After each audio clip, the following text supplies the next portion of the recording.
Hello students, welcome back. We are on exercise 4.5 question number 1। क्या कह रहा है? Using Cramer's rule. तो हमने इससे पहले इंट्रोडक्शन पार्ट डिस्कस कर चुके हैं हम फॉर एक्सरसाइज 4.5, जहां पर हमें लीनियर जो भी आपके पास इक्वेशंस है उनको किस तरीके से हम क्रैमर्स रूल के थ्रू सॉल्व करेंगे वो सब सीख रखा है। एग्जाम्पल सारे कंप्लीट कर लिए और नेक्स्ट हम क्वेश्चन नंबर 1 पर है। देखो क्या कह रहा है फर्स्ट में आपको ये, using Cramer's rule solve the question 1 to 7 system of linear equation. तो फर्स्ट क्वेश्चन देखना क्या कह रहा है आपको।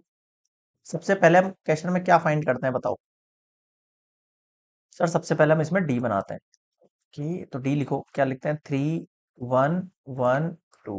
फिर हम लिखते हैं डी वन। डी वन क्या होता है? ये जो कांस्टेंट है कॉलम है 5 और 3, ये रिप्लेस कर देगा इसके फर्स्ट कॉलम को, और फिर 1 2 एज इट इज। फिर है D2, है ना। D2 के अंदर क्या होगा आपके पास देखना। एक मिनट, एक मिनट। हाँ, D2 के अंदर हमारे पास क्या हो जाएगा? First column as it is रहेगा 3 and 1, है ना।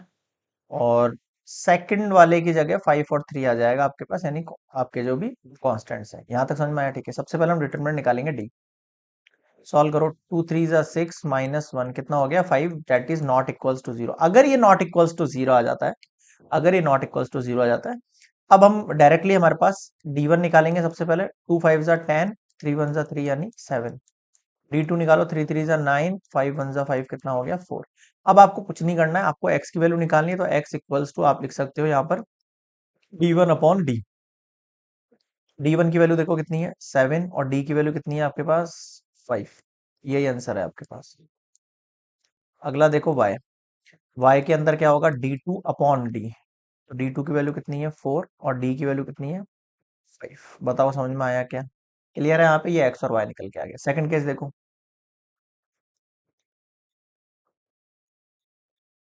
सबसे पहले D देखेंगे इस सेकंड केस में। क्या है आपके पास? 2 3 -1 और 5। ठीक है। फिर D1 देखेंगे। 17 6 रिप्लेस हो जाएगा फर्स्ट की जगह, और ये -1 5 एज इट इज। फिर D2 देखेंगे। 2 3 एज इट इज, और 17 और 6। बताओ यहाँ तक समझ में आया क्या? क्लियर है यहाँ तक सारी चीजें? बिल्कुल सर। अब सबसे पहले हम डी को निकाल सॉल्व कर लेते हैं ना। 5 2 10, -3 1 -3, तो +3 कितना हो गया? 13 हो गया। D1 पे आ जाओ। कितना हो गया ये? 17। ये हो गया 70। एक सेकेंड।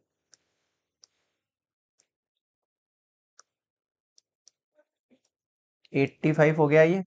और ये कितना हो गया आपके पास? नेगेटिव पॉजिटिव का 6 हो गया। कितना हो गया ये? 91 हो गया ये। D2 निकालो। 2 6 12 -51 कितना हो गया? सब्सट्रैक्ट करेंगे तो 11। 11 में से 2 गया आपके पास, कितना हो जाएगा आपके पास? 9। और यहाँ पे कितना? 1। 4 में से 1 गया 3, 39। ये लो, ये D2 की वैल्यू। पहले सारी वैल्यूज देख लो। सारी वैल्यूज क्लियर है यहाँ पर? ठीक है। D is not equals to 0 है मेरे पास। ठीक है। जब भी नॉट इक्वल्स टू 0 वाली कंडीशन होती है हमारे पास, तो हम क्या करते हैं? कंडीशन के अंदर x की वैल्यू कैसे निकालते हैं? D1 अपॉन D करके। 91 अपॉन D की वैल्यू कितनी है? 13। x का वैल्यू आ गया 7। अगला देखो y। D2 upon D। D2 की वैल्यू कितनी है? -39। सही है ना? हाँ। अपॉन D की वैल्यू कितनी है? 13। माइनस, ये आपके पास x हो गया, ये y हो गया। बताओ क्या समझ में नहीं आया? क्लियर है?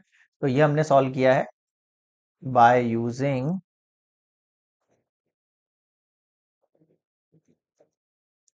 Cramer's rule.